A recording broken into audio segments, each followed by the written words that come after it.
Tonight, Quebec's laws in the spotlight. The Quebec government wants Canada's first representative to combat Islamophobia to step down, just 4 days after her appointment. It is because she previously wrote an opinion piece criticizing Bill 21. And an advocacy group in Quebec wants to end anti-Black racism. It says that provincial laws like Bill 32, which allows academics to use racial slurs in universities, promotes racism in and beyond the classroom. Later in the show, an interview with Ryan Bird, Executive Officer for Government, Public and Community Relations with the Toronto District School Board, about school-based gun violence. Having talked to staff that have gone through that, it can be a traumatic experience. Assalamu alaikum and good evening. This is Muslim News Canada on Muslim Network TV. I'm Catherine Bullock. The Quebec government wants Amira El-Gawabi, Canada's first special representative to combat Islamophobia, to step down, just 4 days after her appointment. El-Gawabi has been facing pressure to clarify her stance on Quebec's controversial Bill 21. 4 years ago, she criticized in an op-ed the bill for not allowing religious minorities to wear religious symbols in public employment. The Prime Minister yesterday reiterated his support for El-Gawabi's appointment. A Coalition Avenir Quebec minister says that El-Gawabi has not properly issued an apology. In a media interview, El-Gawabi says she has nothing to apologize for. She says she never implied the majority of Quebecers are Islamophobic. Liberal MP Saamiyah Zuberi is calling on the cabinet to vote for motion M62 so that Canada can take in 10,000 Uyghur refugees starting in 2024. The motion comes after the Canadian Parliament declared in 2021 that China is committing genocide against Uyghurs and other Turkic minorities in East Turkestan. Human rights activists say Uyghurs face persecution from the Chinese government. A former UN Human Rights Commissioner visited the region last year. Later, she compiled a report in which she stated that China may be committing crimes against humanity. The vote will be held tomorrow. Red Coalition, an anti-Black racism group, will start Black History Month tomorrow by outlining countermeasures against racism in Quebec and the rest of Canada. According to the founder of the coalition, the government is not tackling racism, which is contributing to the problem. He says that Afro and Black descendant students in a private school in Uyghur, Quebec, have been spat on and called the N-word. According to him, Quebec's academic freedom law, or Bill 32, is controversial because it allows academics to use racial slurs in academic settings. He says these kinds of laws translate into situations like the one in the school in Uyghur. A suicide blast at a mosque inside a police headquarters in Pakistan has killed more than 90 people. According to a police chief, the blast was a targeted revenge attack. Between 300 and 400 policemen had gathered for afternoon prayers at the compound's mosque on Monday in the provincial capital Peshawar, when an entire wall and most of the roof were blown out, showering rubble on officers. Targeted attacks have been steadily rising in the areas near Peshawar that border Afghanistan since the Taliban came into power. The head of the province's police force says that a suicide bomber entered the mosque as a guest, carrying 10 to 12 kilograms of explosive material in bits and pieces. A number of shootings in Toronto schools over the past year has parents concerned.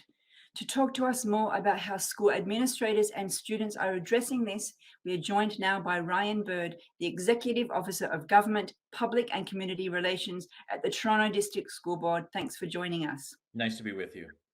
Now, I don't want to get into fear-mongering, but it seems to me that the shootings in schools are on the rise. Is that just my... Yeah, well, certainly there have been a number of incidents in a relatively short period of time. You know, in Toronto, we are not immune to this. When we have issues of violence in our communities, sadly, that does impact our schools, of which are important parts of communities. So sadly, we're not immune to that, but certainly, yes, we have had a number of incidents the past year or so. You mentioned being part of the community and violence around the community. And of course, if a school is in a place that will be affected by, like its surroundings. And again, I don't want to get into fear mongering, but we see like seems to be like a rise of young people attacking older people. And I don't want to sound like, somebody from the 1950s who's complaining about the rock and roll generation, but it does feel a little bit like there's something going wrong with like the respect to the elders or something. Do you have any sense of like what might be happening? It really is hard to with any with any specifics to be able to nail down exactly why this is happening. I do think there's some consensus that the pandemic and coming out of the height of the pandemic has something to do with it. Maybe not Mm, entirely responsible, but for potentially something. Just given the fact that we have had many families being isolated, they haven't had for a number of years normal schooling, especially in the beginning when everyone was at home.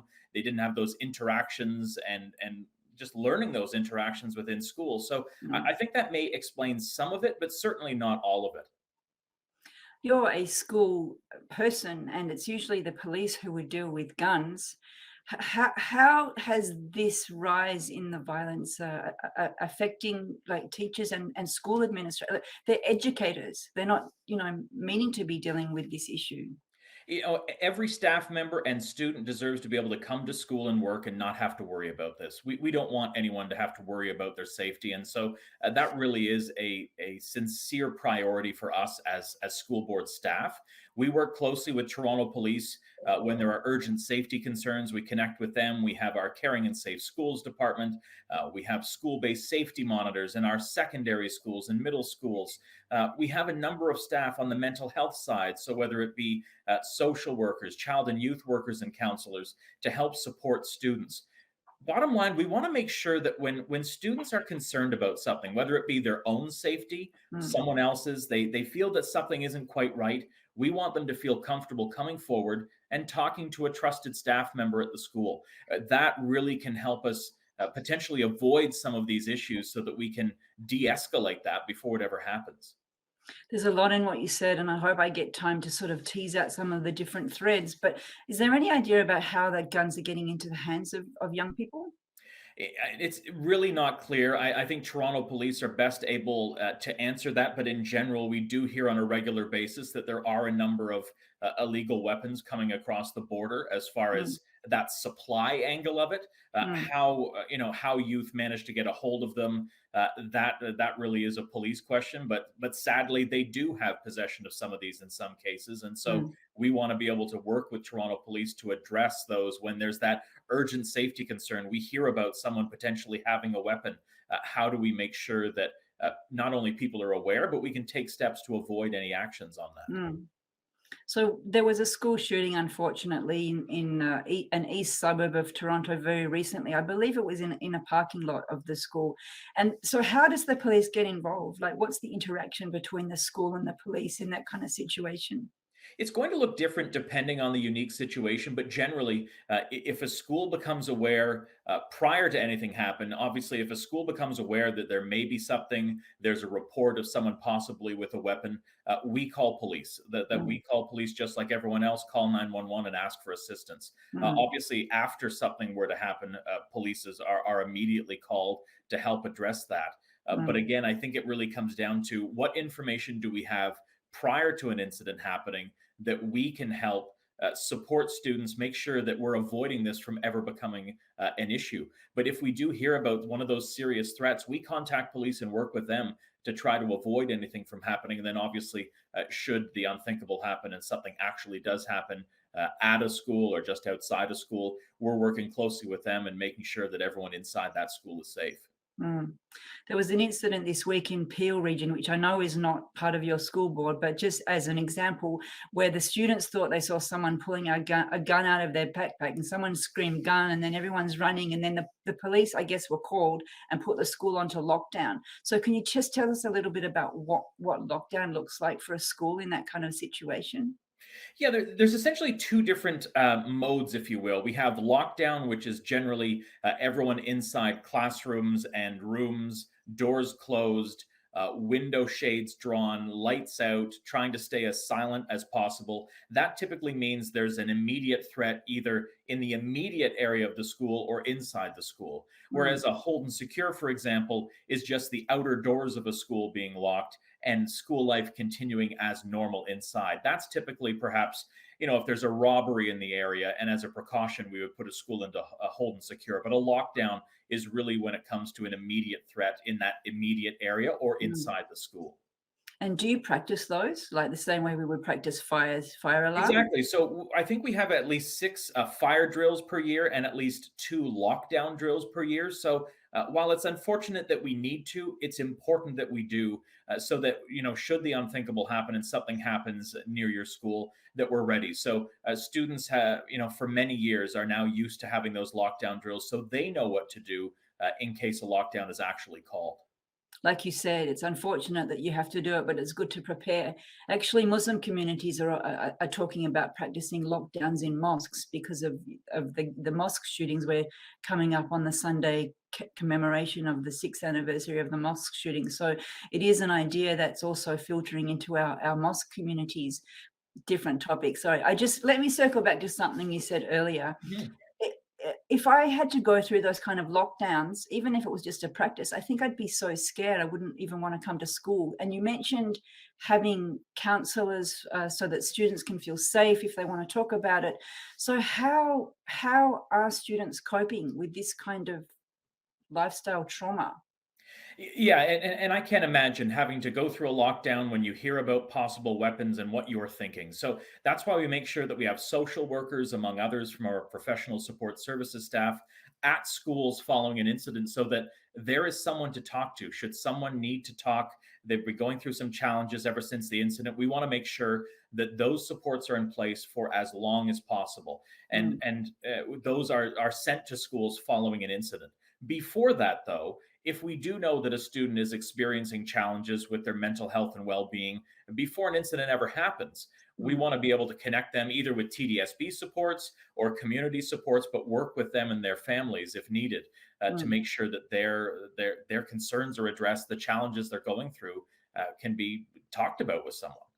And do you ever get a chance to meet the students yourself? Like, do you have any sort of memorable moment when you talk to a student about these issues?